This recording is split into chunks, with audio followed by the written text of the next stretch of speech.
حضرت مولانا طارق جمیل صاحب ہم ان کی خاک کے برابر بھی نہیں ہیں. ان سے اللہ نے جو ہدایت کا کام لیا اس کا 10واں حصہ بھی ہم نہیں کر سکے. بہت بڑے بزرگ ہیں لیکن کوئی کتنا بھی بڑا عالم ہو اس سے مسٹیک ہو سکتی ہے. حضرت سے یہ غلطی ہوئی ہے. مولانا طارق جمیل صاحب پہ مجھے بہت ترس آتا ہے کیونکہ میں ان کے مجاہدے جانتا ہوں، کیسے زندگی میں دولت کو لات ماری ہے انہوں نے، کیسے مجاہدوں میں ٹائم گزارا، پوری زندگی تبلیغ میں چل چل کے پہیا بن گئے.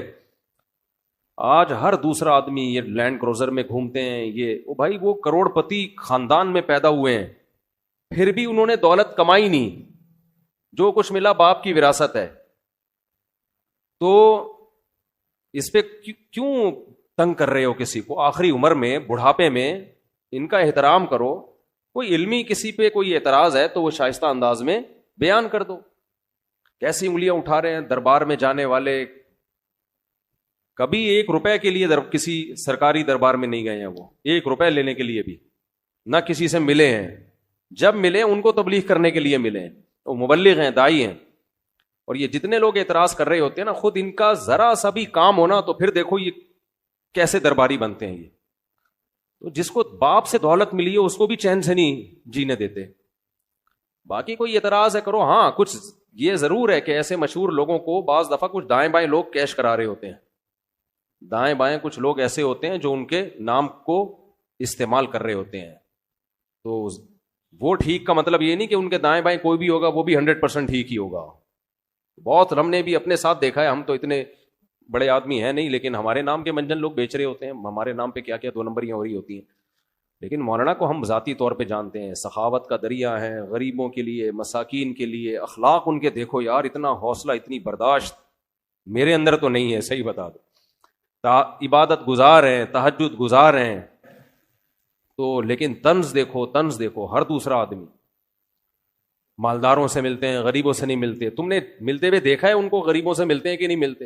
ان کی ویڈیوز آ جاتی ہیں جب دولت مندوں سے مل رہے ہوتے ہیں. ٹماٹر والے سے ملتے ہیں تو کوئی ویڈیو نہیں بنا رہا ہوتا، کیونکہ پروگراموں میں ویڈیوز بنتی ہے نا، ہر جگہ تھوڑی ویڈیو بنتی ہے.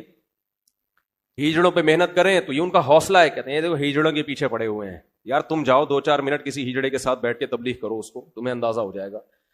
تو بس کر دو منفی باتیں پھیلانا، بس کر دو. اور پتہ ہے یہ منفیت بار بار، وہ بھی برا، وہ بھی برا، وہ بھی برا، وہ بھی ایسا، سب خراب ہیں، یہ صحیح ہیں 4-6 آدمی بس دنیا میں جو کمنٹس کر رہے ہوتے ہیں نیچے. منفی سوچتے رہنے سے نا انسان ڈپریشن کا ڈبہ بنتا ہے اور تھوڑے دنوں میں اپنی موت خود ہی مر جاتا ہے. مثبت سوچنا سیکھو، پازیٹیو سوچنا سیکھو. سمجھتے ہو؟ وہ انٹرویو لیا نا ان سے پوڈ کاسٹ میں کہ آپ تو سادگی کی تعلیم دیتے ہیں اور خود آپ گاڑیوں میں گھومتے ہیں. تو سلیمان علیہ السلام سادگی کی تعلیم دیتے تھے کہ نہیں دیتے تھے؟ جن کا ہم واقعہ سن رہے ہیں. اور ایسا عرش رکھا ہوا تھا، آگے آ رہا ہے، ایسا تخت، لگژری تخت تھا کہ آپ کی سوچ جہاں ختم ہوتی ہے وہاں سے سلیمان علیہ السلام کا تخت شروع ہوتا ہے. تو دولت رکھنا سادگی کے خلاف نہیں ہے. سمجھتے ہو کہ نہیں سمجھتے؟ ایک صاحب کہنے لگے MTJ کی پروڈکٹ کی قیمتیں دیکھو تو ہوش اڑے جاتے ہیں. تو مت خریدو نا، ساتھ والی غریب والی دکان سے خرید لو. بہت زیادہ قیمت پہ بیچ رہے ہیں تو مت خریدو بھائی. اور وہ کون سا دکان پہ بیٹھ کے بیچ رہے ہیں؟ تو نیچے لوگ ان کا بزنس سنبھالا ہوا ہے، نام ان کا استعمال ہو رہا ہے، اور اگر بیچ رہے ہیں ڈبل ٹرپل کر کے بیچ رہے ہیں تو آپ مت خریدو نا. آپ کا دماغ خراب ہے، وہیں سے لوگے آپ. انہوں نے کہا ہے کہ جو میرے MTJ سے جو خوشبو نہیں خریدے وہ دار اسلام سے خارج ہے. مت خریدو یار، آپ بے وقوف ہو. تو پرسنل لائف میں اس طرح سے، جو میں نہیں کہہ رہا وہ فرشتے ہیں ان سے غلطی نہیں ہو سکتی، کوئی علمی لحاظ سے کسی پر کوئی اشکال ہو تو مہذب طریقے سے کیا جا سکتا ہے، وہ ٹھیک ہے. وہ تو اللہ کے پیغمبر کے علاوہ کوئی بھی غلطی سے پاک نہیں ہے. حضرت مولانا طارق جمیل صاحب ہم ان کی خاک کے برابر بھی نہیں ہیں. ان سے اللہ نے جو ہدایت کا کام لیا اس کا 10واں حصہ بھی ہم نہیں کر سکے. بہت بڑے بزرگ ہیں لیکن کوئی کتنا بھی بڑا عالم ہو اس سے مسٹیک ہو سکتی ہے. حضرت سے یہ غلطی ہوئی ہے کہ انہوں نے ایک بھری محفل میں یہ بتایا کہ گاؤں میں ایک عورت کے 10 بچے تھے تو میں نے اس عورت کو مشورہ دیا کہ آپریشن کر لو. چونکہ یہ ایک نجی مجلس میں بات ہوتی تو پھر تو میری کیا اوقات ان کے سامنے کہ میں ان کو غلطی پر تنبیہ کروں، میری تو کوئی اوقات نہیں ہے. لیکن چونکہ ایک بھری محفل میں بات ہوئی ہے اور ان کی ایک بڑی ویلیو ہے، اہمیت ہے، بہت سے لوگ ان کے اس تبصرے سے، بہت سی عورتیں وہ مس گائیڈ ہو سکتی ہیں اور وہ آپریشن کرا سکتی ہیں کہ بچہ آئندہ نہ ہو. تو حضرت سے یہ خطا ہوئی ہے اور ہر آدمی سے ہو سکتی ہے خطا. ہمیں بات وہ لینی ہے جو اللہ اس کے رسول کی ہے. بات آئیے سمجھ میں؟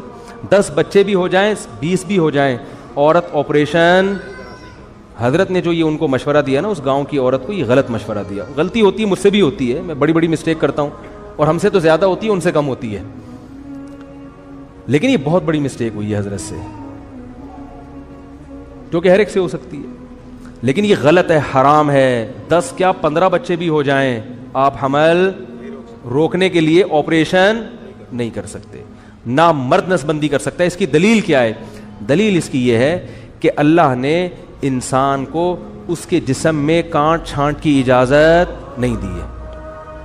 خودکشی کیوں حرام ہے؟ آپ اپنے آپ کو مار نہیں سکتے.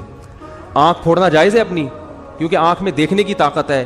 آپ کو یہ اجازت نہیں ہے کہ آپ اپنی آنکھ سے دیکھنے کی طاقت ختم کر دیں. کانوں میں اللہ نے سننے کی طاقت رکھی، آپ کان کی خودکشی نہیں کرا سکتے، یعنی جیسے اپنے آپ کو نہیں مار سکتے تو کسی عضو کو بھی نہیں مار سکتے آپ. بات آ رہی ہے سمجھ میں؟ تو اسی طرح یاد رکھو، عورت میں جو اللہ نے قوت تولید رکھی ہے، کوئی ایسا طریقہ اختیار کرنا کہ یہ سرے سے قوت ہی ختم ہو جائے، تو عورت نے اپنے اس عضو کو ناکارہ بنا دیا. تو جیسے آنکھ کو اندھا بننا جائز نہیں آپ کے لیے، ناک کاٹنا کان کاٹنا جائز نہیں، تو اسی طرح عورت کے لیے قوت تولید ختم کرنا حرام ہے، کیونکہ یہ قرآن کے بالکل خلاف ہے.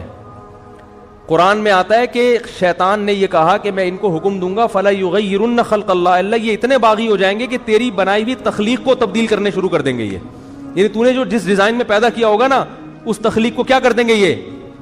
تو عورت میں اللہ نے تولید کی صلاحیت رکھی ہے. عورت وقتی طور پر حمل روکنے کی تدبیر اختیار کر سکتی ہے کسی ضرورت سے، جیسے صحابہ بھی کرتے تھے، لیکن قوت تولید کو کسی قیمت پہ ختم نہیں کر سکتی. یہ پھر اللہ کی بنائی ہوئی تخلیق کو کیا ہے، اور یہ سب کے نزدیک حرام. دیوبندی بھی علماء بھی حرام کہتے ہیں، بریلوی علماء بھی حرام کہتے ہیں، اہل حدیث بھی اس کو حرام کہتے ہیں، کہیں سے بھی فتویٰ لے لو. عرب علماء بھی حرام کہتے ہیں، عجم بھی حرام کہتے ہیں، جامع